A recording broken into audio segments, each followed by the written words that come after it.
206. And you may be surprised to see that it is just Chill and myself today. And that is actually by design. Well, almost. We did sort of plan a couple of guests. Well, but anyway, I'm moving tomorrow, so I'd like to get the show done and the editing done, and then I need to pack some stuff. So, yeah. Anyway, that's why we're intending to try to keep it short. We do have a fair amount to talk about, but it'll be concise.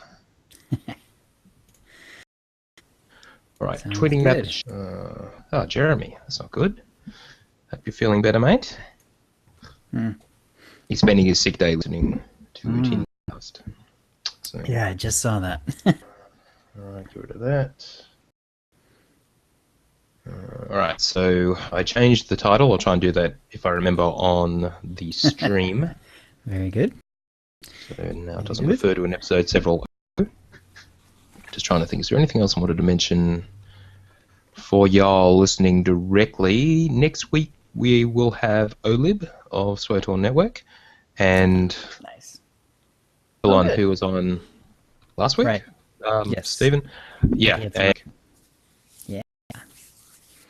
So, Chill, I'm suspecting you may have more to contribute on that subject than I. Okay. But I may actually try and listen to tracks. I know Ari was doing some research on that to help prepare. But anyway, that's all for next week. Tips of the week. I haven't actually picked one. Let me just... I wanted to expand that one, because this was a tip in-game.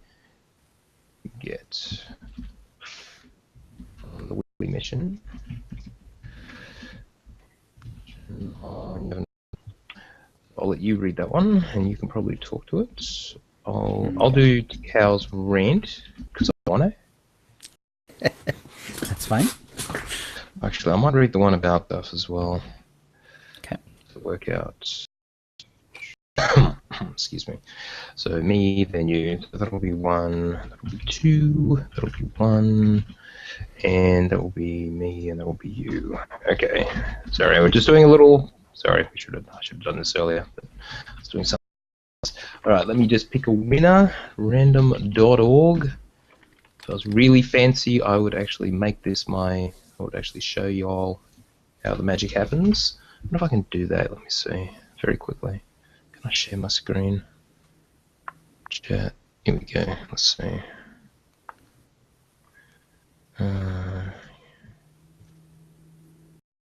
Apparently, I'm now sharing a screen, but it's showing up as blank. I see. Oh yeah, I see a cursor. I see a cursor. And a blank Nothing screen. else. All right. It's just black, but I can see your cursor. Yeah. No. Okay. All right. Let me just stop that because it's clearly not working, and I'll just random generate. It was just I don't know why random.org would show up with black. Anyway, the winner is 1. Okay. Belazar, you're in the chat. You win. You win. So I'll just put that at the bottom. Belazar, if you know already, because you may have the character that you would like the Cartel pack sent to, and do you want a Torn Fawn? Or the other one, the M8R3. So just let us know. In chat or whatever, that's fine. Or just mail me. Frozen again. Well, that's crap. Have we broken it? Chill, can you check the stream? See if it's actually...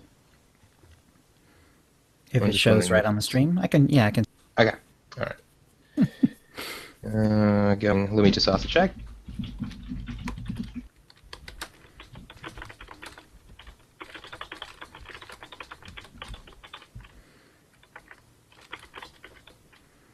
OotiniCast is frozen. Or not, as the case may be. Give me a chance. OotiniCast. Actually, no, I can do it a different way. Link to the actual video.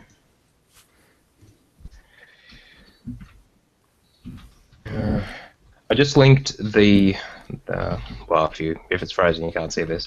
That's the live stream. Try that as well, just to see. Yeah, no, Jill, sorry. No worries. It shouldn't be complicated. It's not like we've done this before. Time or two. Alright, let me just stop that because it's clearly not working, and I'll just random generate. It was just a... Wow, I'm pixelated. Hopefully it'll be better next week. We'll see. Yeah, apparently. We'll see if the NBN, the whatever, our broadband network, it's really as good as they say. Okay, so Twitch link. Are you up for Twitch? Yes, and it seems to be working. TV yeah, people are actually joining now, I think, because the is causing problems. Okay. And so did it. Yeah, less lonely. So we're monitoring both chats, the Twitch one and the... you will not be disappointed. Ah, Jeremy, that's good to know. Thank you. He just says, I will not be disappointed. And it's forcing me to log in again before I can comment on Twitch, which is just crap. All right. It was supposed to be a nice short show, and we're having technical difficulties.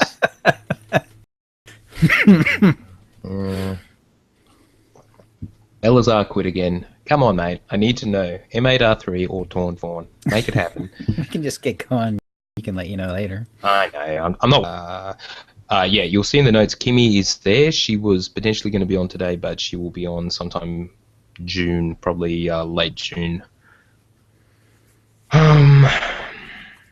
Do we want to say about... No, we already commented on OotiniCast. Who'd asked, or giving us all the opportunity to record something short to say goodbye to... Okay, well, maybe I'll add a note to the end of these notes or something, because I forget that. Reminder.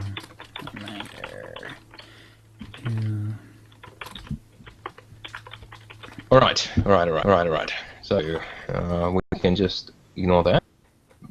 Anything else you want to talk about, or shall we just roll? Let's roll. All right, let's make it happen.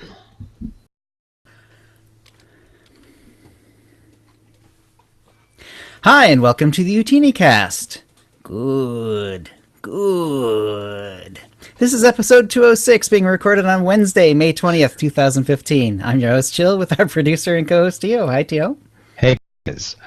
And a little shorter, and give Tio plenty of time to get ready for his big move.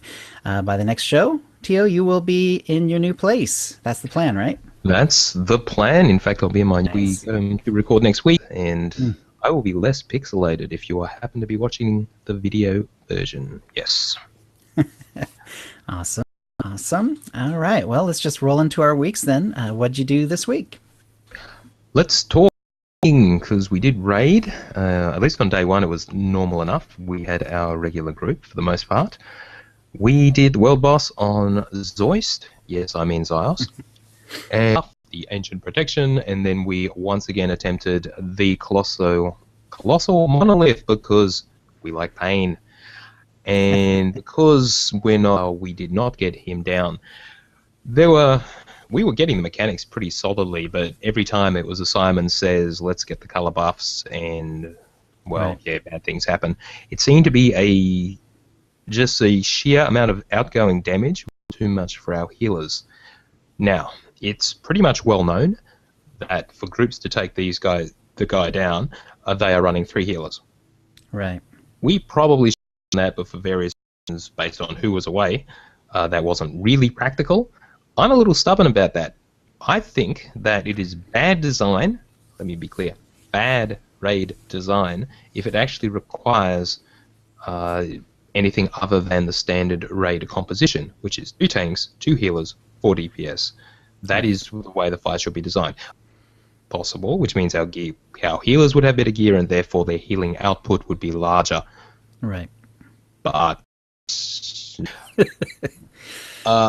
this week, may try again. Hopefully, yeah, it's either that or or go back to the old stuff and try Sword Squadron, which is the 4th of the 10 in the Ravages and Templar Sacrifice. We have not met, but we'll see. The other thing I wanted to mention about the Colossal Monolith is we encountered a bug more than once where when he does his Simon Says mechanic, he wanders over. Now, let's just explain how this works briefly. Proposed technique for this is that periodically there are 4 white circles in predetermined locations turn up, and they eventually turn one of 4 colors. You're supposed to get one of each of those colors, step in the color, they'll be stunned briefly, and they will get a... The boss will then wander over to one of the many, many rifts in the room. Yes. And start 3, 2, 1. But bad things happen, and in front of him is the Simon Says mechanic, which is the 4 colors in a group, tight group. If you step on the wrong color, if you have like the buff and you step in the red, you'll be insta-killed. So, fair enough, no worries. But what we encountered, and I saw what Madmar was tweeting about, because it happened to his group 3 times one night, and it happened to us as well, is some of the rifts will result in I think it was the red buff, being against the wall, and absolutely you cannot get at it without stepping over one of the other colors and dying. So, yes, yeah, that's just terrible. So, yeah, the two rifts solutions are too close to the wall. that would cause that to happen, just so the boss doesn't use those, or they could remove the insta-death mechanic if you stand on the wrong color, which, yeah, right. whatever. Either way, just make it so it's possible, as opposed to RNG picking. As up until now, people have been still cheesing the color mechanic. As was possible, they did do a fix, as in one of the interim patches, I think it was 3.2b, where they made it such that they made sure the cast did run to completion, the breaking the rift or whatever he's casting. But that wasn't enough. People can still cheese it by just letting it come finish and then dealing with him getting all weed and buffed up. So anyway, but yeah, after 3.2.1 that won't be possible. So they must deal with this bad rift issue. Anyway, enough about that.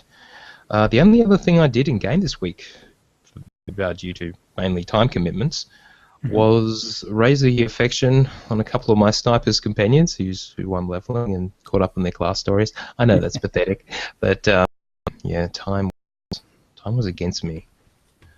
And I did want to reminisce briefly on traveling in your starship. The way it used to work, in terms of when you were traveling from a given planet to another planet, the cost of that was down to the bottom right of the galaxy, say Tatooine or Hoth, up to Dromancast, say, that would a lot more expensive than going from like Dromancast to Korriban. Right. But at some point, I remember this, so here every planet was a fixed cost based on your level. So, well, based on the level of the planet. Yes. So the lower level planets are cheaper to cast, or Makeb or whatever, are much more expensive every time you want to go there. So I know that kind of makes more sense from a gameplay point of view, but mechanically it doesn't make any sense. I like the old way of doing it. So. And finally, you will have noticed that the 2 intros for the last 2 weeks, Chill has used a suggestion, both times from Charlie Kranitoko. So if you do choose to be a patron, I think, yeah, that one is the $1 or $2 patrons all have access to comment on the show notes, which I give you the link as soon as we publish one week's show. You will get the link immediately to next week's show to comment, and then you can suggest whatever you like, including intros. So just another advantage of being an Utini patron on Patreon. So they were, and you did them masterfully. Thanks. All right, Shell, that's my week. Over to you. All right, first a quick shout out to chat rooms. Let's see, Darksplat is here, Darth Brundlefly, Dekion, Diggit82, Helion, King7, Beware 2, Duraregi, Elion D, Palace, Aliyah 11B, Belazar, Beware 2, Comms Guy, Darksplat. Some of these are going to be, some of these are off of the Twitch one. All right. What I did this week was basically a lot of streaming on leveling characters, which was fun. And so I had some good and a couple of disappointing things happen. The disappointing things didn't have anything to do with the actual streams. Those were always fun.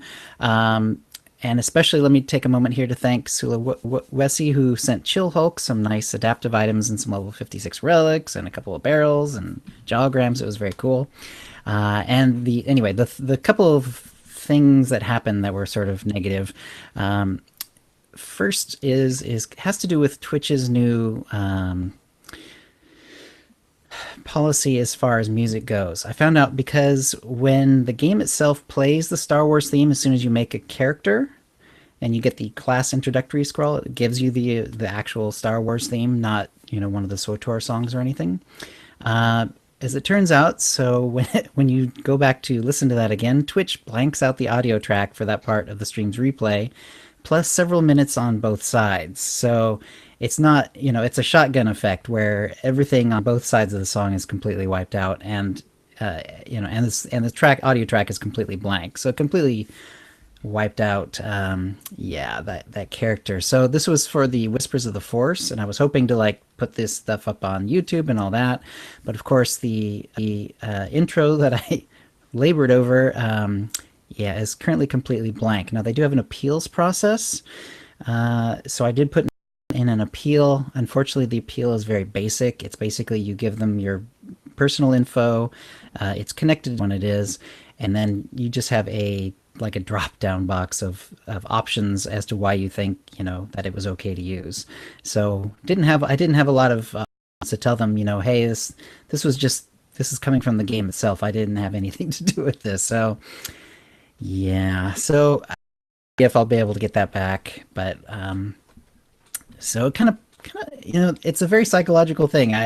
It kind of put it really put a damper on my enthusiasm for continuing that character, actually, at least for the time being. Sure. So if you're inside the game most of the time when you're in a cutscene, which is usually when you have the best close-up pictures of your character, you can't. Sometimes it will, but usually it won't.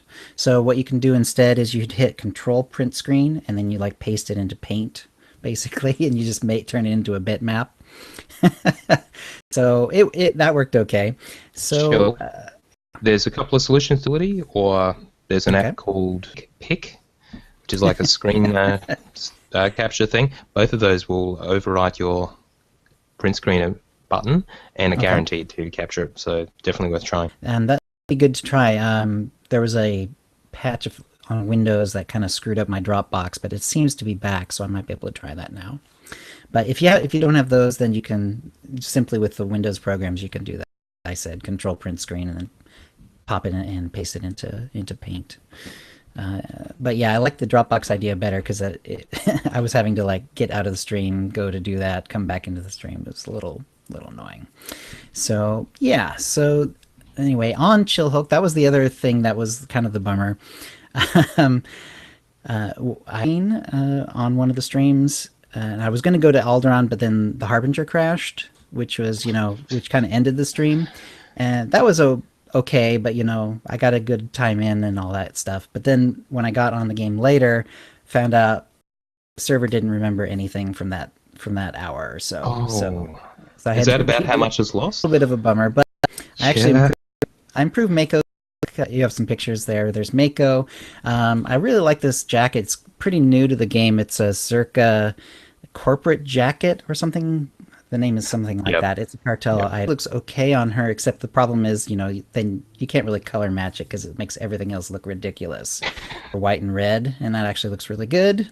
And then you have a picture of Chill Hulk, so she's, obviously based on a popular character in the, owned by someone else. So yeah, but Type 3? Oh, absolutely. Body type 3, Mary Ellen. Way you got to do all that. I tried to get the fluffy hair thing going, but unfortunately the humans have it and you can unlock it, and even though the Mary Ellens and the humans have the exact same hairstyles, it doesn't unlock for Mary Ellens when you unlock the human ones. Oh, well, that's terrible. In fact, I tried to cheese it because I noticed when I was on a human, I tried it actually and then I said, oh, what happens if I'm a human but I become a Mary Ellen? Well, those still show up as highlighted. Yeah. So I tried it by making a character and then switching. Didn't work. It bugged out. It just says, it didn't cost anything. And she's huge and green and she wears purple outfits. and it's awesome. So I'm having a lot of fun with her, and she's actually now through all the way through Act 1 and into Act 2, so she's having hunting down, and we'd finished up Terrace, actually. It was the last thing I did, so yep, so it's a lot of fun, and I'm enjoying that a lot. And we'll go on to the tip of the week. Of course, like I said, whenever I stream, I'll just tweet it out on my Twitter, Brandon L. Star, so you'll know when I stream, or you can follow me on Twitch, I guess. I suppose that works. Yeah. So the tip of the week, we got 4 of them this week. I'll start us off with Belazar's with 12 times XP. A lot of people will be leveling alts. My tip this week is to use a few sets of legacy gear, particularly if you use healing companions, as most use that. I choose 2 sets, one for level 29 gear and one for 45, which works out well for me. When you finish leveling one character and get new gear for your companion, such as the 192 gear from the Yavin 4 weekly, just send your next character that legacy gear to put on your legacy back. So thanks again, guys, for an awesome weekly podcast. That's a great idea to take a batch of my companion and call it good. All right. Our second tip is that from... with Treek, and they've done stuff like that too. Exactly. That if with my bounty hunter, the one I'm going to make my merc, I'm going to use Mako, as given that she's a healer, and I'm sick of that damn Ewok. Yeah, I'm finding it's actually fun on the stream to have Mako along and actually have the conversations and stuff, as opposed to Treek. Yep. So, yep. All right, sure. Howdy, OotiniCast. I wanted to pass on a small tip that has made my SWOTOR experience 100 times better over the last little while. I have what could be considered a fairly old gaming computer, but with decent specs, an i7, NVIDIA GTX 680M, which probably of recently has been bad, 80s disco strobe bad, sometimes down to as little as 4 to 5. In order to see if there was any info on this out there, hidden amongst the thousands of posts complaining about the bad frames per second, I came across this post from 2013, and I'll include the link to it. Basically, it is a way of hard-coding a set of configuration options for your graphics card around VSync, that's vertical sync, and anti-aliasing outside the in-game options. After using the NVIDIA inspector and the config details in the post, I can verify that the increase in frames per second has been nothing short of extraordinary. Now, I can't see any malware, etc., but so far my antivirus has had no problems, and there doesn't appear to be any negative posts in any of the threads. So I'm assuming it's good to go. So to any NVIDIA users who are out there that are suffering from horrendous frames per second and can't figure out why, I can't recommend this post highly enough. I might take a look anyway. I've got a NVIDIA GTX 760, which is pretty solid actually. And yet, maybe there's something in there that any NVIDIA user can use to improve it. Okay, cool. Yeah, I'll too. Normally I would do okay, but there's once in a while, the war zones and so on. And if I'm streaming, it goes a little slower as well. I mean, that's French. Selah wrote, you can augment companion gear that you get from the weekly mission in Yavin 4. So that's the complete set, minus the main hand and offhand. Which you get differently. Yeah. Yep. And, yeah, bad idea. Probably the next one. I mean, you're probably not going to need better gear than that on your companion, especially if you augment it. I wonder if would that to the level of the augments, because by default I believe that gear is level 55, so you can like get it and then send it to an alt and then level on Rishi and Yavin 4 with it. But if you're just using it for in-game stuff at level 60, why not? Yeah, definitely. It's from our old friend and guildmate Cal Atreides. And he says, and this may or may not be, there will be a rant later, but there is a tip to start. Hi guys. With the Gree back, we all want to get the Grey Helix Legacy off hands. The only way to get those is to do the Xeno operation in story mode and hard mode, or do the heroic each day. The quickest way of doing the heroic mission is to do it in the PvP area. The boss's health is half what it is in the PvE area. The ads just melt away, and you don't even need a healer or tank in the group. I had no idea about that. How about that? Yeah. Well, that's fantastic. Thank you, Kel. It is possible to be done with the mission in under 5 minutes, including travel time. My tip is, if you're worried about being flagged before PvP after the mission is done, simply unflag yourself, go into your Galactic Starfighter menu, enter the tutorial, and presto, you are now unflagged. And that's a tip we've mentioned any number of times. Mm-hmm. Remember, the default way of getting yourself unflagged is to unflag yourself. Just say or toggle it off, or just go to a rest area and wait, in-game wait for 5 minutes. You can't log out and in again because you'll still be flagged. You've got to actually be in-game and waiting for 5 minutes in that rest area. Or like your personal starship will work just fine. But just going to the tutorial and out again will work just as well, and that's yeah. Also has a rant. I will start by saying that I am definitely not a PvPer. I hate being flagged as I am questing and have hated how long it has taken to conventionally unflag yourself since launch. Right. Now that we have to do this, now that we do have an almost instant way of unflagging, I just don't understand why people are still fighting over the heroic in the PvE area. This last week I've been in groups that have taken over 30 minutes because there were simply too many groups trying to do the same thing. It doesn't have to be this way. If you are worried about being ganked, you can change instances easily, and the mission takes so little time to complete, you will usually be finished by the time you are spotted anyway. So please, people, don't be closed-minded about this and just give it a go, by which he means go and do it in the PvP area and get yourself flagged. Rant over. Cheers, guys, and have a great show. Thanks, Gal, and yeah. Well, That's agree cool. here for another few days, so we'll leave again on Tuesday. Why not? Yeah, just knowing that the boss is weaker in the PvP area. Yeah, I did know. That's awesome. All right. By random allotment, the winner is Belazar. So congratulations, you're the winner of an M8R3 droid pet code or a Tonfon pet code, courtesy of Bioware, and an Utini pack from the latest shipment. For a chance to win the same, please send your tips to OotiniCast@gmail.com by next Tuesday. And that will bring us to the holo feed. Tio? Let's talk patches. Firstly, patch 3.2c kind of came out of nowhere in terms of notification, though we did know it was on the way. Mm-hmm. They didn't do much, but they did change it. This was a patch that dealt with the problem with the Relics of the Greed Conquest event kind of finishing early last week. It's running again this week, and they needed the patch to do that. The grid will also hang around until Tuesday, 26 May. That's next Tuesday. Cool. And out of that, they rescheduled the contract week, which was actually supposed to be this week, but is now next week. So starting 26 May, running for the usual week. So that was all patch 3.2c, and they had the servers down and back up again within half an hour. There was a post about that. Nice. This is would say we would get the servers back up as soon as possible. Props to our live services team on this one. So nicely done, guys. Yeah. Now, alluding to it for a while, we knew it was coming, but it is currently targeted for Wednesday, 27 May.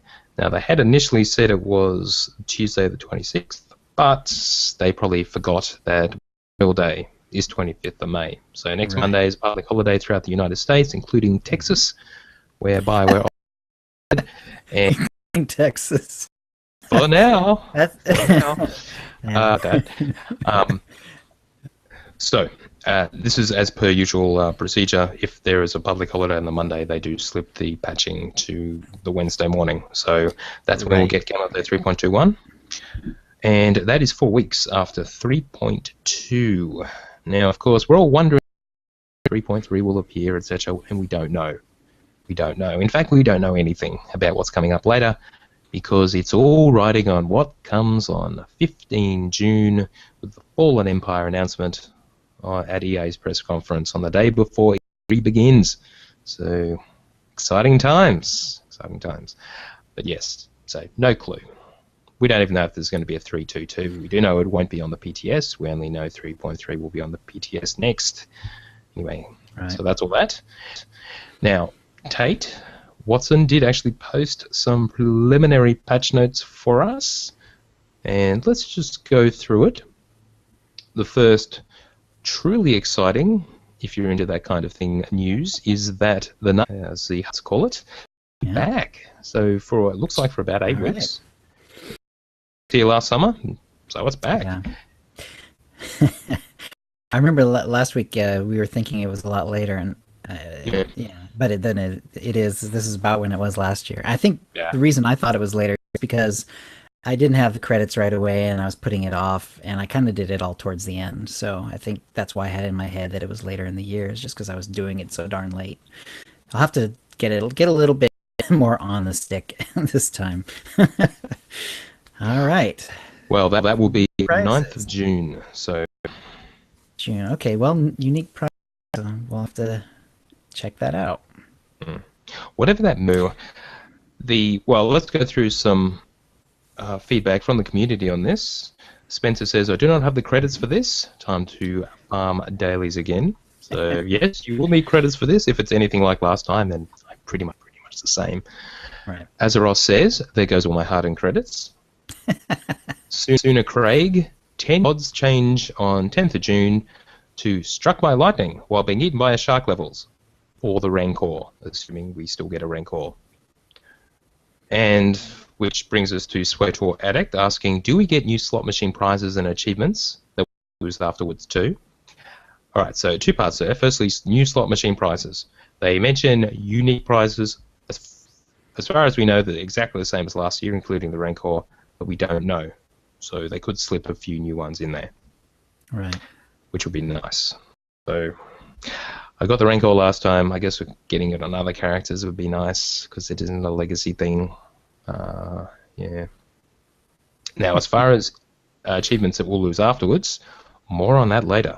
Because as everyone knows, a few months ago, the nightly achievements just disappeared. Just gone out of one's achievements tracking. So, yes. Anyway, and also Darth Brundlefly and received the Rancor on the first and only go on the slot machine. So, hour or something. It's like the 3rd or 4th time he tried it or something ridiculous like that. But, yes. That's right. Yeah, didn't you? You got a second one straight after. In the second, 100,000 credits after that. Well, there you go. It was crazy. Trying. I was on a character who was leveling through Nar Shaddaa. I thought, I sent too many credits to this character anyway. Let's blow a few, and sure enough, there it was. There's number 2. It's crazy. Well, if there's new prizes, we get to do it all over again. Yes. All right. Now, there's a whole kinds of little things that they've kind of fixed. A few things they've kind of alluded to along those previously. Let's just see what we want to call out here. Modifying a die in an outfit now clears the slot's color unification setting. I'm not sure that's such a good thing, but anyway. Yeah. Maybe they mean outside of the chest piece? Yeah, I guess. Yeah. So again, I'm not sure. Well, I suppose if you set a die in that, you don't want to match the chest anymore, since you actually put a die in.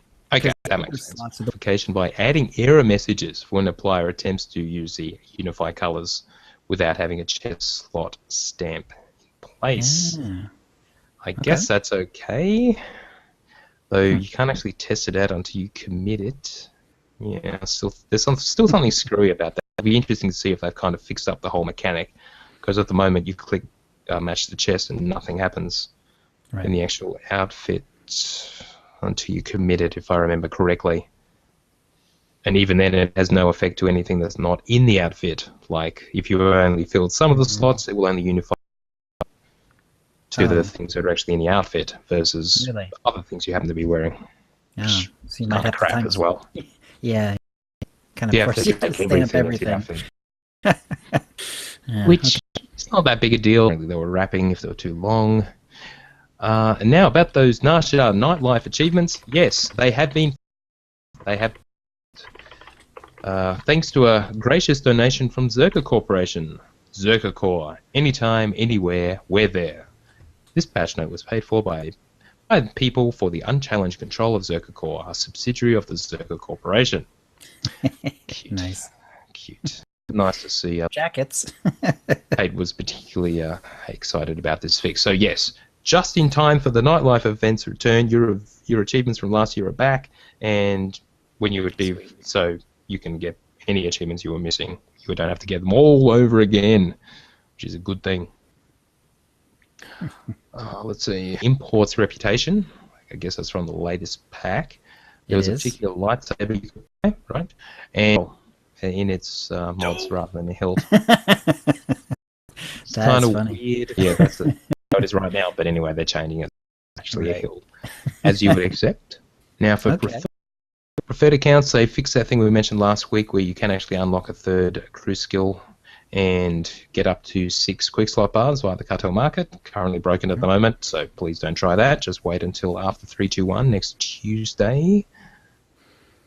By the way, I knew about the S Salon because that's actually where I got some of my new characters' gear outfit. Basically, it's basically it's like, you know, the I can't remember the name of it. The outfit where it basically takes your outfit away, shows your character's underwear. Basically, it's basically that, only you can dye it. So that's essentially what it is, and it's available on the new Reputation vendor, and you don't have to have a ton. It has to be like newcomer. It's like the second step up or something like that. How many packs did you have to buy? I think it was like 6 or 7, something like that. Oh, okay. Not too bad. Yeah, not too bad. It's an interesting incentive to, if they put stuff on the vendor that's actually worth getting.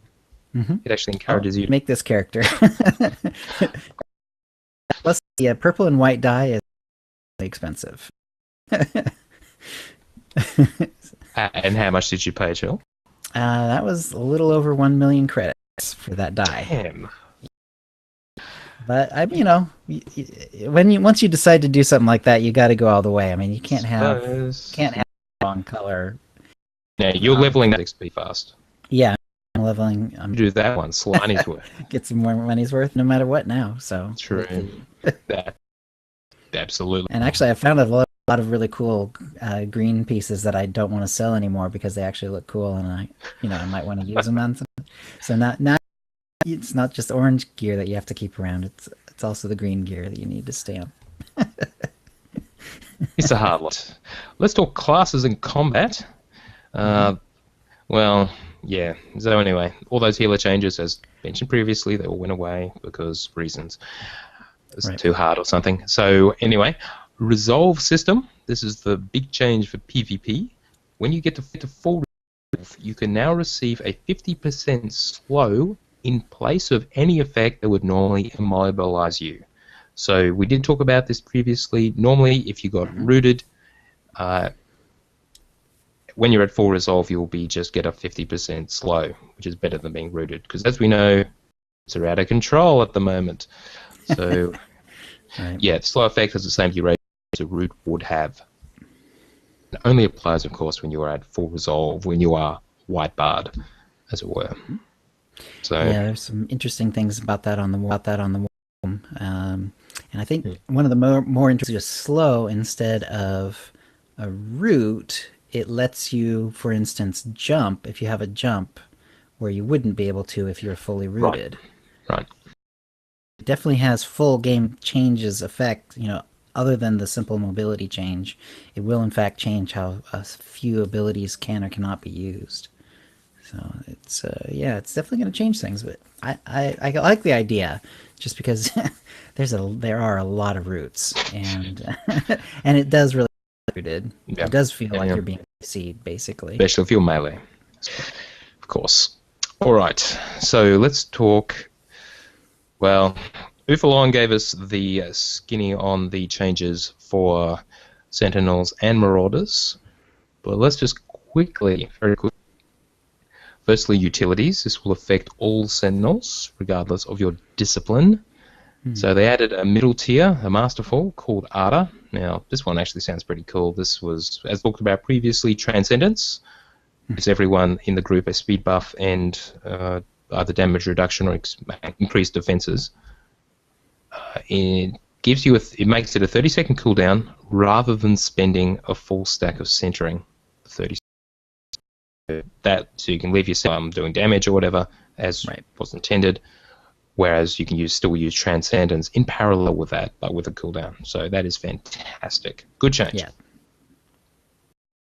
Now they did a lot of other shifting, removing the defensive forms utility, and which gave a special buff to each of the 3 forms, as in Shicho, Juo, and Ataru. Now what they've done is they've taken those various buffs to them to different utilities. So the speed buff went to Force Fade, which is the one that gives you a Force Camo an extra 2 seconds and just makes it even faster when you're moving. Okay. They took the internal and reduction, added that to the defensive roll utility, which already, that's a middle tier one, reduces your AoE damage by 30%. So now it actually does 5% internal and elemental damage reduction rather than the 2 that you got with the defensive forms. And the 2% damage reduction, they sort of stuck that in with the new one, a new skillful utility, skillful being tier 1, the bottom tier, called Stoic, which includes Shicho, and you build to centering when attacked, which is the key thing that defensive forms did for everyone. So it's just been spread around as no longer, those extra benefits are no longer tied to forms. Right. That does, that upset some of the players. One interesting thing that it does do is these bonuses, even though they got spread among different utilities, no longer tied to your stance necessarily. So one of them, you can actually get them now. You know what I mean? Yes, yeah, I do. Yeah. So, yeah, I know. I mean, I'm looking at this from someone who doesn't PvP a lot and haven't played my Sentinel for a fair while and thinking, looks reasonable. Actually looks kind of cool. But Marauders and Sentinels are unimpressed. So, right. I don't know. That changes as per the post from John Jaranowski. And Ufalong, who's in our Twitch chat right now, he says, although a 40% increase goes... No, sorry, let me get back to it. They changed the resource proc for Hemorrhage and Plasma Blades. It's more on the Sentinel names from the last PTS patch, so it should result in 40% more resource from that proc. So build focus age. So that's actually a change. So they didn't keep it quite as the change as it was on the PTS, so it is a bit better. So all the changes really are to Watchman and Annihilation disciplines. And they've changed the dots, which are burns, at least for the Sentinel Watchman, so that Cauterize is now only 6 seconds rather than 12, but apparently does the same amount of damage. And Force Melt, which is the burns 15 seconds damage, so it's probably roughly the same, maybe, I don't know. Force Melt's cost is down to 2, focus from 3. Internal cooldown of... Now, they changed this, so Plasma, it's got a 20% chance to build 1 focus. They changed it so that its internal cooldown is 1 second rather than 4, so it will happen more often. A lot more often, yeah. Yeah. So they've also changed the internal cooldown of burning focus. That's another fit, will build 1 focus. So when you do a direct attack which crits, rather than one of your dots, you get build 1 focus, and the internal cooldown for that is now 3 seconds. In theory, you're going to be building up your rage more quickly. Absolutely, yeah. The 4 second is really huge because 4 seconds is basically 3 globals. Because it's going to be, it goes from 3 to 4.5 seconds, and it's pretty hard to get enough alacrity to get below 4 seconds. Right. Barring special, it can happen every global. That's pretty sweet. Right. Now they've which is on your discipline path, so at level 59. So it now builds up a maximum of 2 stacks down from 3 of Accelerating Victory, And what that does is, for every stack, it reduces the cost of the next force melt. And so the question is whether you still get the same cost reduction with the 2 now that you got with 3, or if you just get less of a force cost reduction. But they did say they were reducing it anyway. Now it only costs 2 focus rather than 3. So presumably if it was 1 focus per stack, okay. just So same. 3. Yeah. And cost will be the same if you have both stacks. Yeah. Okay. That's still Now, easier to get than 3. It's still 2, 3. Yeah. Seal, which is a level 36 on your discipline path. Basically, your dots, which used to heal you every time they critted for 1% of your maximum health, now heal you for 15% of the damage that they deal. There's nothing about critting there either. If they deal damage, you'll be healed for 15% of it, any of your dots. So that's Cauterize, Overload Saber, and the Force Melt as well. Nice. So your self-healing is definitely increased, especially when you spread it around, and they've changed your smash force sweep will now... Is that a utility or on your path? Yeah, I think that's the burning sweep is on your discipline path. Reduces the cooldown to 49 seconds and the focus consumes by 1 second. In addition, it deals 30% more damage and spreads your Cauterize and Force Melt burns to targets it hits. So when you smash, as long as your current target has the burns on them, it will spread them around to the other guys as well. Right. So that healing is, or you just get more healing. And as been pointing out, this may or may not be an advantage. In PvE, it's completely useless. In PvP, at least raiding PvE, it's useless. If you're soloing, it's actually probably pretty good. Yeah, really good. Yeah, and in PvP. Can be good. Yeah. Right. With the shorter spread, if it's like the other specs in the game that I've tried for dot specs, when it spreads it, it'll spread it based on however many seconds you have left. In other words, it might be a 12-second dot, but when you spread it, if it only had 6 seconds left, then everyone around them gets a 6-second dot. So you want to trot the dots on. And if you're trying to do multiple dots, then you've definitely used up at least part of that time already. And in this case, if the dots are also shortened in terms of their length of time, you're going to be spreading some pretty... Would they be shortened? The way it works in other... when it spreads with part time on it. So. Okay. All right. Fair enough. Now, Ufalong also says we already talked about the 2 stacks of Accelerating Victory makes it basically free for your Force Melt. Right. The heal change is supposedly equivalent to the live version for a single target, but given that you're getting it when you have multi-targets, when you spread it around, it's a big buff, obviously. And he also says there were 2 changes in the patch notes from the last PTS, which was that resource proc on Plasma Blades, so you're getting a lot more focus building, and that buff to smash or for sweep. So those are new.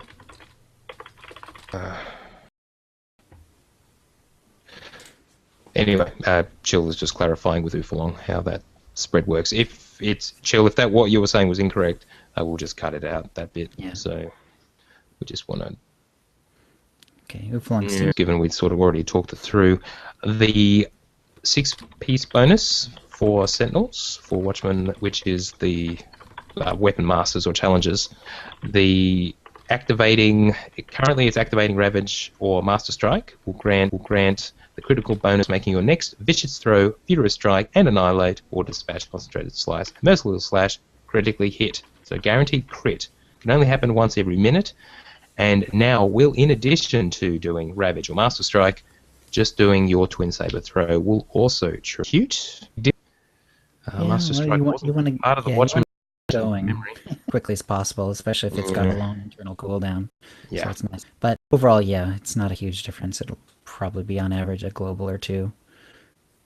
Okay. My guess is. That's my guess. Yeah. All right, let's see. And the other thing I'll mention is for Shadow and Assassin tanks, Cascading Debris, which is for the Shadow version. That's the thing that replaces telekinetic throw. You can now channel on the move. It's a 3-second channel. So that was kind of essential to maintaining your stacks of whatever gives you that defensive buff, if I remember correctly. Yeah. So now you can do it on the move. Fantastic. Nice. Yep. Excellent. And when I was tanking on the Shadow in the last expansion, you definitely, there's a lot of bosses that would knock me back and just knock me out of the channel, and it would drop me the stacks because of it. They weren't using a full silence or stun or anything. They were just knocking me back. But yeah, it would always interrupt that darn thing. Right. The only other class change I would have mentioned was for smugglers, was for gunslingers and snipers. There's a utility for gunslingers: reset engagement, snipers is re-establish range. What it's supposed to do, one of the things it's supposed to do, is the final shots of series of shots and penetrating blasts, or speed shot and penetrating rounds. That was broken. It will be fixed in 3.2.1. So, all right, let's continue. Flashpoints in operation. Ravages. The consoles in the talk encounter are no longer valid targets for AoE healing abilities such as roaming mend and Colto Cloud.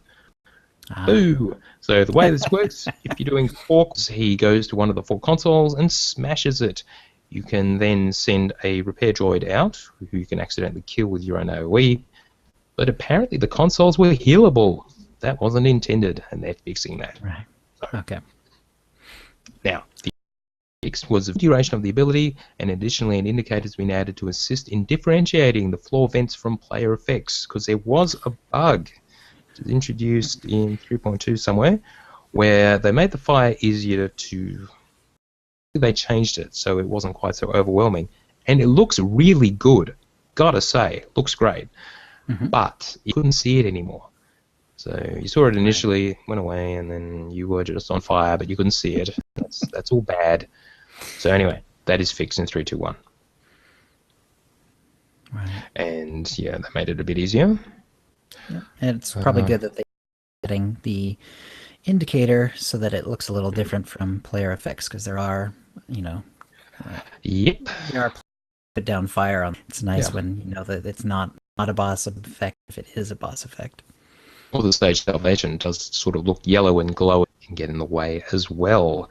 Right. All right, Colossal Monolith. As we alluded to earlier, they have changed the Colossal Monolith so that he now becomes rift charged after completing the channel or breaking the rift, increasing the damage that he deals, and now continues to use all of his abilities in addition to destruction of all after completing the channel of breaking the rift. Why these changes, you may ask? This is to prevent that cheesing of the encounter, which was ignoring the Simon Says mechanic. So if you don't do the Simon Says properly with the 4 colors, this happens, and they've just made it bad, or worse, what that was. Alright, items and economy. Is there anything there?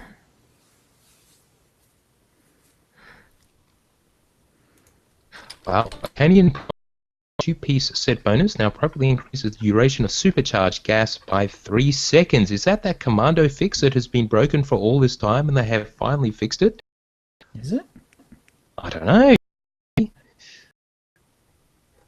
Well, actually, let me quickly check on SWOTOR set bonus, which will take us to our own OotiniCast post. That's the first hit in Google. And Let's see, where we'll cut this bit out. And where's that note actually to you? It's under there items it is. and I see it. economy. Thank you. Yep. Yes. Appropriately increases the duration of supercharged gas. Oh yeah, that one. Yeah, apparently that one was bugged for a while. Yeah. Finally, I suspect there are others that are broken, but anyway. Although Darksplat is saying it's actually the 4-piece bonus rather than the 2-piece. Boo. Yes, it is the 4-piece. For combat medic, while in combat support cylinder or combat support cell, the duration of supercharged gas and supercharged cells is increased by 5 seconds. Now, this is the Arcanian version, so from the previous tier. So it must have been only 3 seconds for the 2-piece bonus. Okay. So it looks like the 4-piece is still both broken, because there's no mention of that. Did I want to mention anything else? Oh yeah, now as mentioned previously, the white module, which will turn off 12 times XP, is now bound to Legacy as of 3.2.1. Nice. fleet prices. So Oh, good. as we noted last planet, they were a different price to what was on the fleet. Yes. So that was bad. So yes, that was a mistake, and they have fixed it in 3.2.1. Right. I actually changed to that. So Right. you get the same prices. McKeb World previously awarded 3 basic comms, now award 12 basic comms. So this is in line with all of the class missions, which Right. they changed so that they would actually give you the increased basic comms. The mainline McKeb missions are also considered class missions, so 12 times XP applies if you go and do the main line through McKeb. You get 12 times XP, so you can just do that and get to 55, but of course none of this applies on Rishi or Yavin. Because that's fast enough, honestly. Yeah.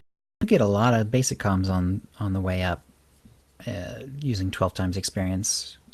You get a lot of, I mean, basic, not every time you do a class mission, but most of the time you finish a class mission, you will get the option for 12 basic comms as one of the options. And of course, you should one piece of armoring that is now worth 2 commendations. Exactly. All right, well, that's game update 3.2.1, and geez, we managed to milk that for an hour. So much for a short show. Not that there's much more in the news.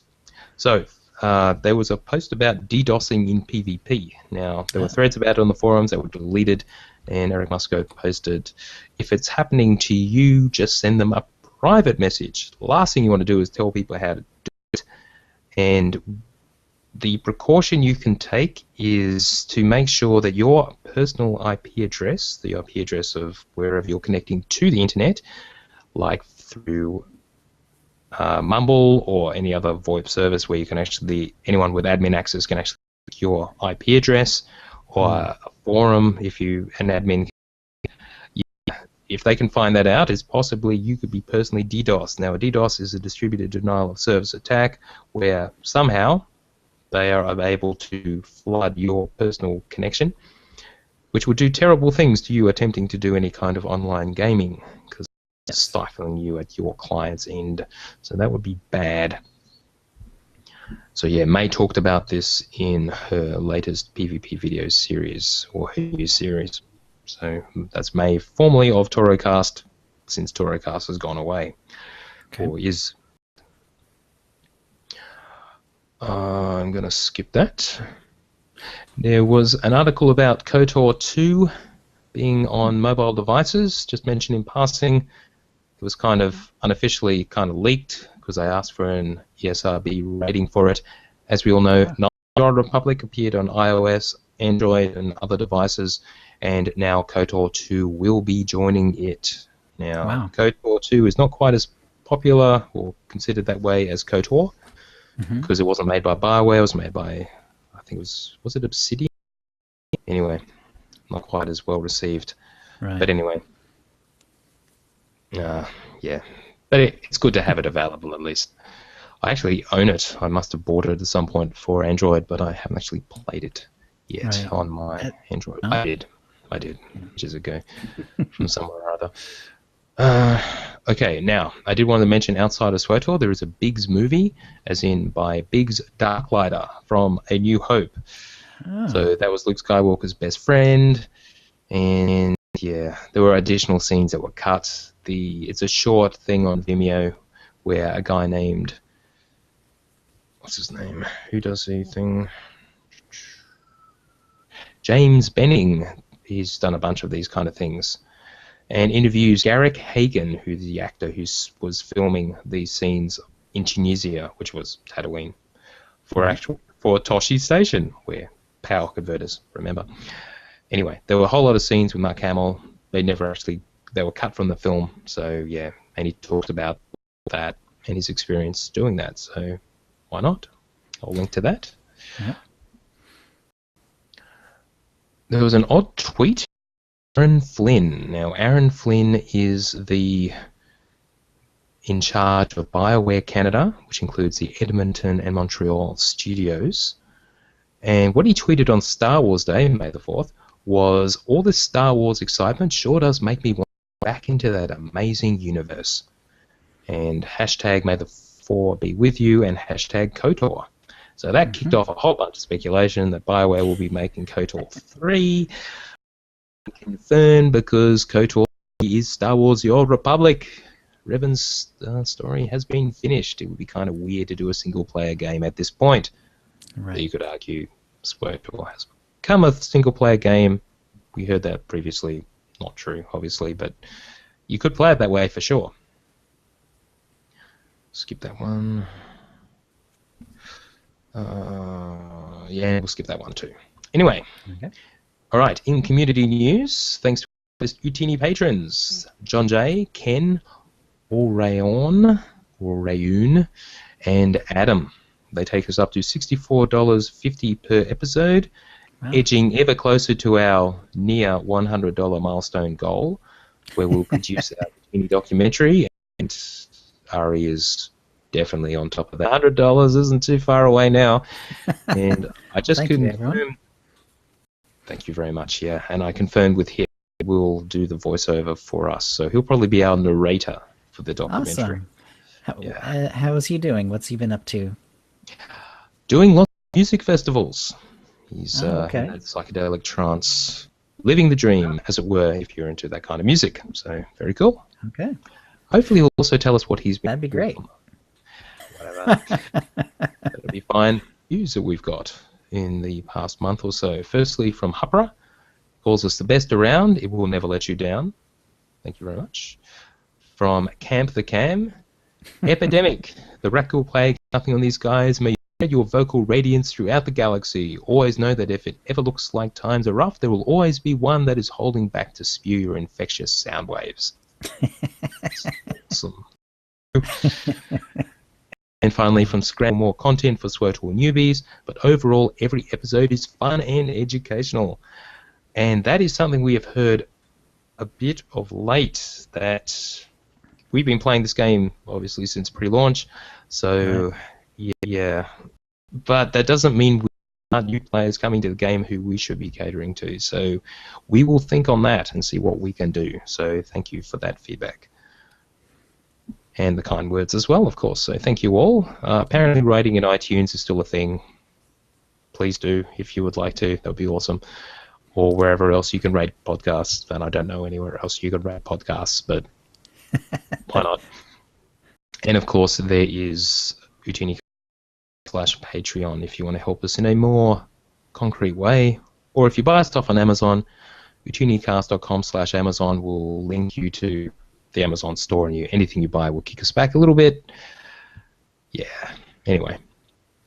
Also in community, SWTORista, who we have interviewed in the past on SWTORstrongholds.com, which she maintains, is doing a In the Wild decoration contest. Now, if you look at SWTORstrongholds.com, she has kept it very much up to date, has a whole ton of decorations, etc. listed. Yeah. It's extremely awesome.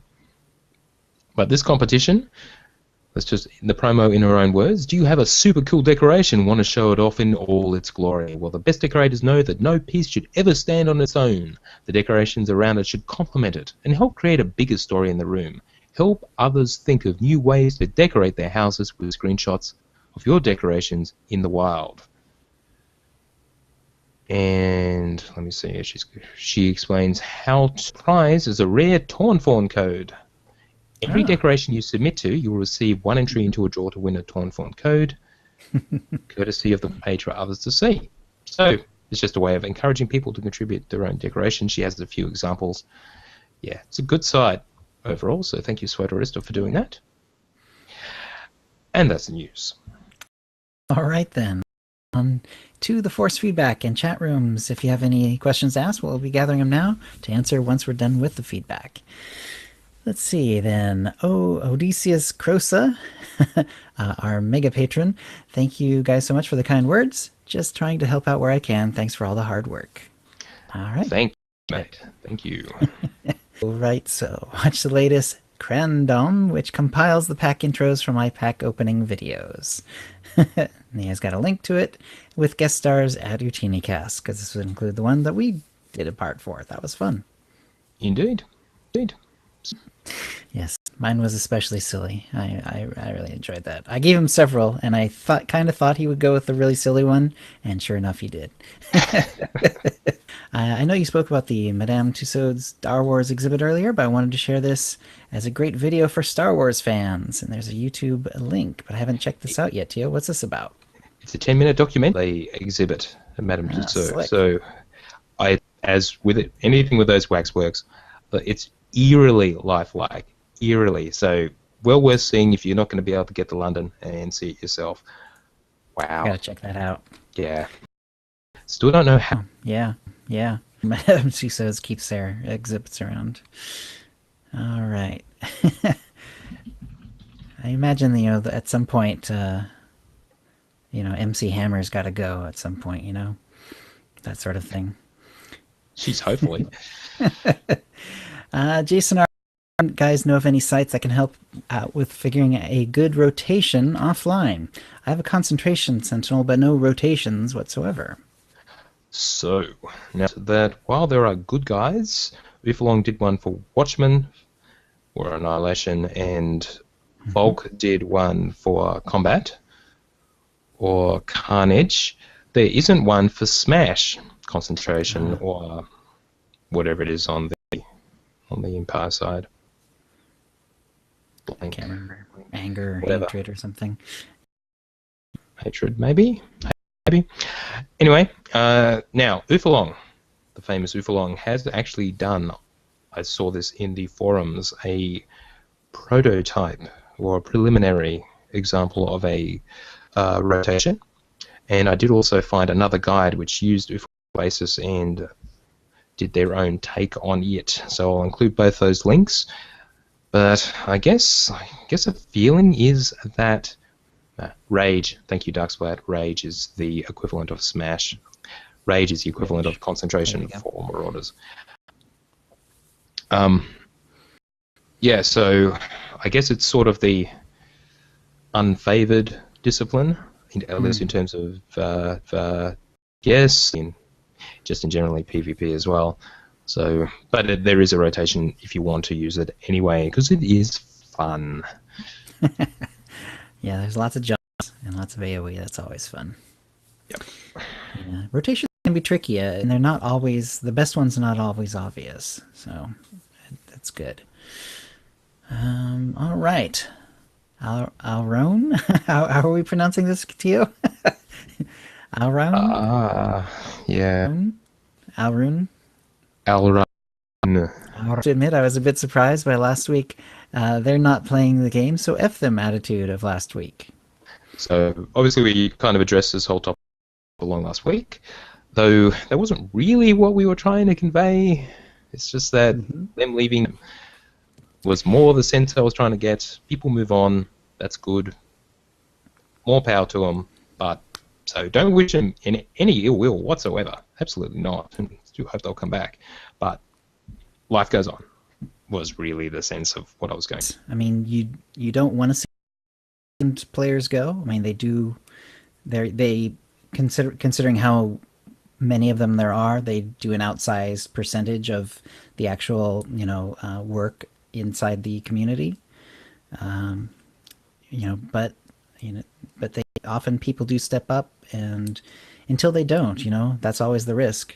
Is if eventually if too many players leave, then eventually you might not get the redo with the new players stepping up. But so far so good. Yeah. So, yeah, it's always a little sad and a little risky, but as long as new players are willing to step up, then it will be okay. All right, so next person, I'm just gonna spell it out, NDBBM. I just wanted to say I didn't feel you were putting down progression guilds in the previous podcast. You're simply refusing to participate in the Sky is Falling movement. All that is needed to be said is I'm sorry the new content is not enough to keep you here, and best of luck in your future endeavors. SWTOR is not doomed as long as there are enough people who love the game for it to remain profitable, or will continue on. Beautifully. And then a Reddit discussion from last week's episode. Ufalong wrote, as another reason the departure of progression raiders. Okay, let me reread this. I think I'm gonna Just so I can get my head around it. From Ufalong wrote, as another reason why the departure of progression raiders matters, it's a short-lived business model to only listen to your current customers and subscribers unless there is no attrition or churn. That makes sense? Yeah. True. And churn, that's always a factor. No matter what game you're talking about. Yeah. Wrote back, I agree that progression raiders really matter. My progression team, Utini, quite fitting, has since a few months after launch. We'd operated as a team for over 3 years, with some player turnover, of course, but disbanded recently. We weren't top-tier hardcore progression, but we had all timed runs and killed everything, bar the Nightmare Power Brontis Council, but Nightmare Power and everything about it. Understand, I think. The very slow pace of new operations combined with the stupid difficulty of Koratani, we got to 18%, and Revan, we barely tried, were two huge factors in our team disbanding, and this was just hard mode. And I would still be where I am now without a team and bored of SWTOR. And it's quite sad, really. I raided 3 nights a week for 3 years pretty much consistently, and I do believe we mattered. That activity mattered, our progression build when our players subbed in other teams, we helped recruit others, and it was great to team up with others to do 16-man content. I lament the loss of the team, not only personally, but also as GM for the good of the guild. I am lucky that I have very good officers and raid leaders who are continuing with raiding for our other great teams. To enjoy raiding in SWTOR right now, you have to take it at a much slower pace and not mind that you might not clear the instance, or welcome to our world, or that you have to switch a ranged DPS, or that you're going back to older content to have a change of scenery and some fun. Back to the dreads, just yeah. That's definitely a different world if you're not finishing an operation in one go. That's definitely not how we do it. All right. Still some nice things said in there. No, it makes sense. Mm-hmm. And Ginsu Chop. Ginsu Chop wrote back, such as Zors and DNT, to stick around, but I doubt they're losing any sleep over it by telling themselves the following. 1, whenever someone leaves, someone else rises to take their place. 2, WoW's endgame content release cycle has always been pretty bad. If WoW got away with it, so can we. 3, it's per year. 4, due to more PvE, folks are gone by and large. The remaining folks are less demanding and more easily satisfied with soft assets like cosmetics and story rather than raw gameplay assets, which are invariably more expensive and risky to produce. This improves quality of life for BioWare employees, at least in the short term. The writing on the wall was clear when Toby McCall left the ops team to join the cartel market team last year. Interesting. Yeah, that's a little paranoid and perhaps a little harsh, but maybe. He goes on. Not how important that was, but it could be an interesting marker. Based on my experience in theme park MMOs, the hardcore folks are often force multipliers in the community. There's always turnover, but if replacing the hardcore people that leave, it isn't good for the game in the long term. At the moment, no one can or is replacing those who left. To be fair, I'm not sure if that's quite true, but okay. Ginsu Chop says this, that's Ginsu Chop's and interpret. He or she continues. To be fair, it's entirely possible that their metrics tell them that difficult PvE raids are headed in the same direction as ranked 8v8 PvP. In other words, not worth investing more resources in for the limited payoff. I don't mean they will remove Hardmare or Nightmare raids like they did with 8v8, just that they are de-emphasizing that aspect of the game. If that's the case, the game is worth playing for the story, which is free, and therefore no longer worth a subscription. Boring, yep. Mm-hmm. Yeah, that have to be a subscriber to do the operations and the rate, and certainly the ranked PvP, which you absolutely have no way to get into as a free player at all. And with operations you can, but it's very tricky, and it takes a lot of dancing around with unlocks and everything else. Yeah. Any of this. They really are de-emphasizing it. They may be de-emphasizing it from the hardest of the hardcore, that is the Nightmare mode players, and instead they've gone with this Hardmare, sort of a hard version of hard mode, Right. Instead, as a kind of in the future, they will still produce operations, but they were more like your traditional hard mode, and they'll just never bother to produce a nightmare. So, but there's no reason to believe they'll go away, because it is group content, and people, there is community stuff, and community is important in MMO, and they're not just going to abandon that entirely, Right. de-emphasizing, well, what else are they going to do? Just cartel market stuff and story? Surely not. Right. Wrote back to Ginsu Chop. This is a key point. I can play all of the story released from 1 to 60 for $20. The only content completely gated are raids and ranked PvP. If BioWare is going to de-emphasize raids and PvP so much, why should anyone subscribe?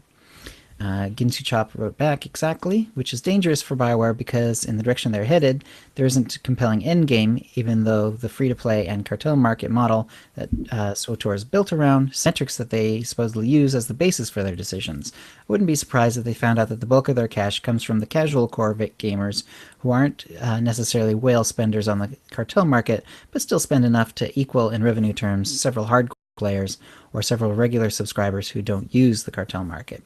If this is the case, then the reality from BioWare's point of view is that subscribers, while still valued, are not the top of the customer totem pole, and therefore it makes less sense than it did before to invest in endgame like competitive PvP or more frequent and difficult.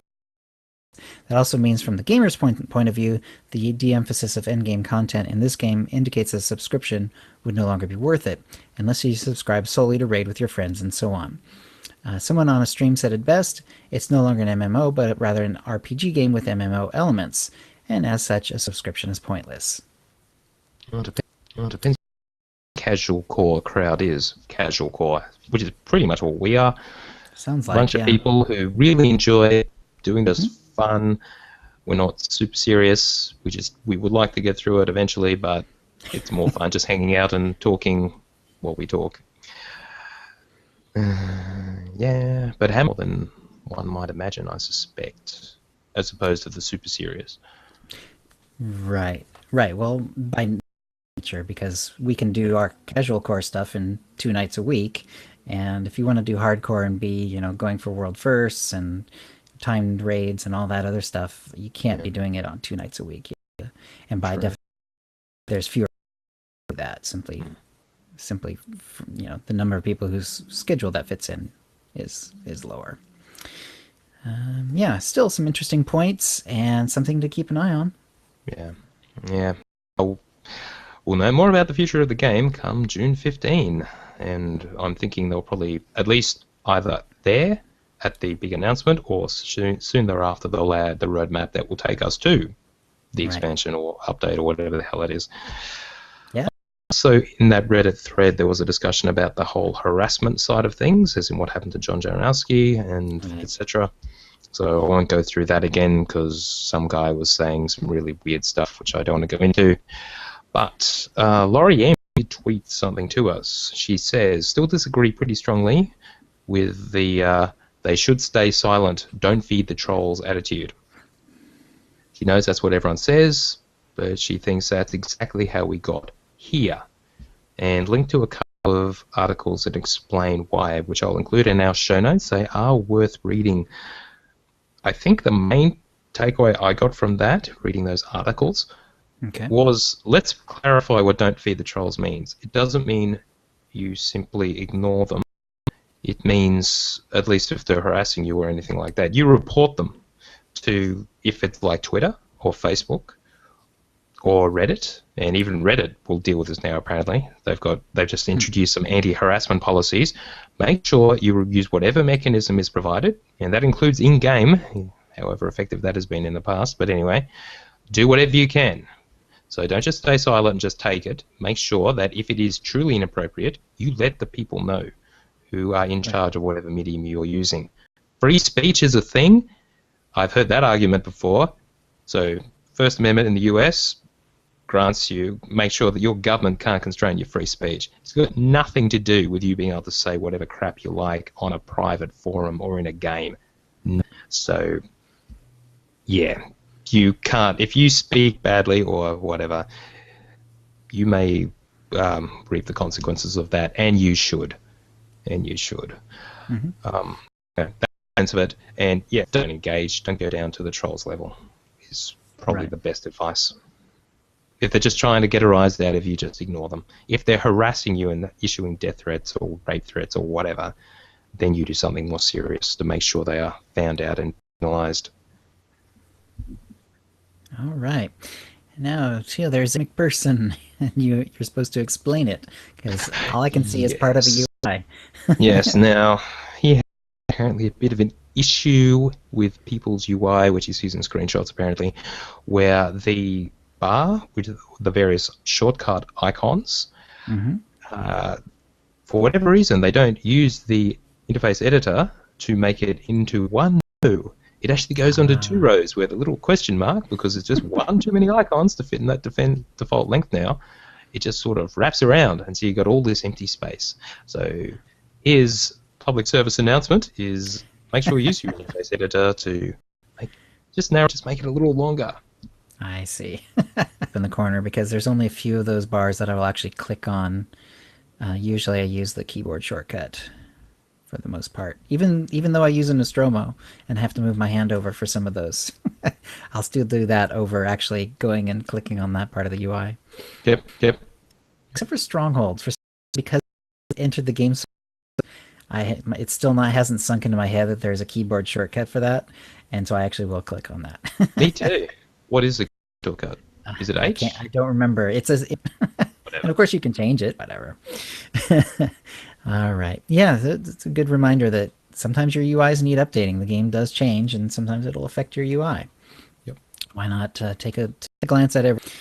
All right. JJ wrote in, remember SWTOR was going to something big like cross-server queuing? Any news? Well, I'm glad you are. It's a good opportunity to reminisce briefly on what was said. So let's return to a post by Eric Musco on the 16th of December 2014. So what's that, 4.5 months, well, 5 months ago, roughly? 5 months ago, yeah. Where he said, at a fan event is an uneven server populations that would provide an update before the end of the year. I guess he meant 2015. Anyway, as you might expect, I need to tell you, we did want to go into what our goals are for next year. So yes, it was 2015. To address issues of queue times across all types of content, both PvP and PvE, to rethink how we approach server separation, remain sensitive to things like character identity, the continued ability to define your chosen server play style, PvE, PvP, RP, PvP.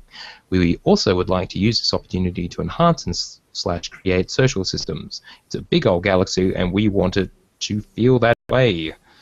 In the coming months, we'll be releasing more details. So there's time based on this. And our interpretation of this at the time, when this was first announced, was it's cross-server, because that's exactly what it sounds like. Right.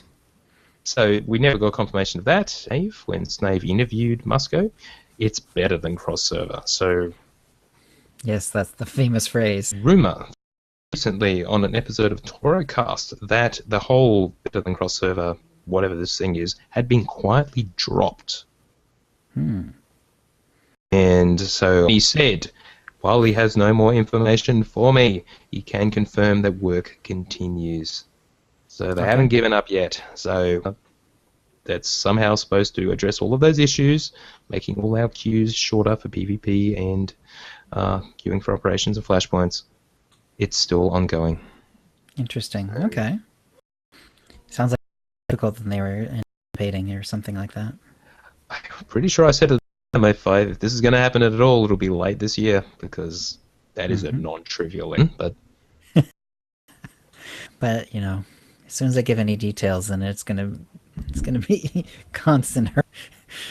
So yeah, hopefully we'll hear something soon. If we hear something soon, it just means it's getting close, because that's usually how they run things. I mean, they usually will basically tell you nothing until they're pretty close to being ready to release whatever they're now willing to talk to you about. That sort of thing. I mean, they're not. I agree. Yeah. Point, but until they're really close to actually like having that trailer out there, they're not going to say squat diddly. Yep.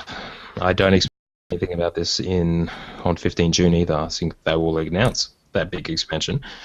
Right. Which, as you say, until for it, nothing. And Yep. this falls into the same category. Now, as far as the whole SWOTOR 2 thing clips up, it'd be wonderful. It's just re-released on the Frostbite 3 engine, but yeah, let's not even dream. If that happens, wonderful, but low probability. Software programmer, that sounds like an immense amount of work. Oh yeah, yes, yes. That is actually even upgrading to DirectX 11 or 12 would be a bit of a step up, because currently it's only DX9 modern graphics cards. Yes, that would be awesome, because I know there are certain issues with a lot of systems currently where it just you can't get over frame rate just because it uses DX9 and because it's of the Hero engine and blah blah blah blah. So is that true? Exactly. Yeah. Let's see any other questions other than the ones we kind of went through along the way. Darth Brun, just ask a question to finish that discussion. Okay, sure. Darth Brundlefly asks, my question is, do you think that silence helps the community or hurts it? Yeah, so I've been wrestling with this. I know it's clearly their marketing strategy. What we were working on, and isn't it fantastic? And everyone get excited. So they just stay silent until that big announcement, and then they reveal all. Yeah, I would think at least a few hints. Let's build a little bit of excitement leading up to that, rather than everyone just sort of looking around wondering what the hell is next. So does it hurt? Maybe. You may have entire parts of your community. It's one of those things where there's going to be trade-offs, because the trade-off is if you start announcing things earlier, then anytime you have a delay, or worse, if you have to cancel it because it just won't work with the system, you can't find a way to make it work, then all of a sudden, you get all kinds of breath. The silence is, I'm sure how they would phrase it is, it's silence for them is necessary. They're doing it the way they have to kind of keep bad press down and bad feelings down, and to keep at the proper level. And they would say more if they could, but unfortunately the way software development works, things get delayed, things get canceled, things get altered, and it's really hard to out of the bottle once or true put the bottle once you release it. They could tell us something. Come on. Ever been? Well, actually, no. There are other times. In reporting the news, it's been this bad before, I think. But this is that period when it's really quiet, and then what's going to happen? Hopefully, June 15th, they'll make the big announcement, and then more information will start dribbling in at that. Twitch chat. If SWOTOR 2 exists, it is somehow a MOBA, along the lines of League of Legends. Now, there is a horrifically... that just makes too much sense. So, oh no. No. It would be quite a change in gameplay from one game to the next. Yeah, but if that's what's for, that's a little scary. Yeah. Right, wasn't the one that they stopped, wasn't like sort of MOBA-ish? I thought they did a Warhammer-based MOBA, because that was the part of them that was that company that did Warhammer Online. I didn't even say it. That's just anyway. Let's wait for 15. Play with us in the Utini Knights Guild on the Republic side of the Harbinger server, or in our Guild on the Empire side. Do a /C join Utini to join the Utini channel. Then ask for the quiz that lets us know you're a fan of the show. You can email questions and comments about the show to utinicast@gmail.com. Follow us on Twitter using @utinicast. You can find contact details for all of us on our website, utinicast.com, which includes how to subscribe to us using iTunes, Stitcher, and the rest. We record the show live every Wednesday at 4:30 p.m. Pacific. Go to utinicast.com/live to find out how to join in. Our theme song is from Mevio's Music Alley. Check it out at music.mevio.com. That's and thanks to our chat room. We'll see you next week. All right. Thank you all for listening. Somehow this still managed to go for 1.5 hours. How about that? How do we do this? don't understand. Yeah. All right. So next week, Olib and Ivalon, we're going to end. Olib got his answers to his questions, which he'll probably publish first on SWTORnetwork.com about analytics. About analytics. Well, actually, yeah. Eric Putt will have him on next week to talk through them. So keep your eye on SWTORnetwork.com for that. Ooh, that'll be awesome. Yes, and he is excited into that. Yeah. So other than that, expect me to be in my new studio next week with lots of bandwidth, which I'm not sure will be such a good idea to see unpixelated, but whatever. Have a good week, guys, and I'll talk to you next week.